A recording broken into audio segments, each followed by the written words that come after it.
और ये side table है बेड का।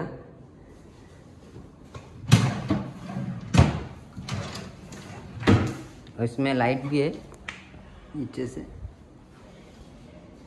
ये अपना एक क्वीन साइज बेड है।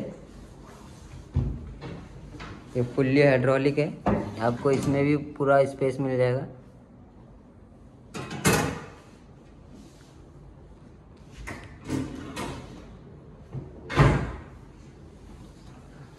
हेडबोर्ड अलग अलग मॉडल। इसमें हेडबोर्ड अलग अलग मॉडल के। ये देखिए अंदर भी स्पेस है, दोनों साइड है।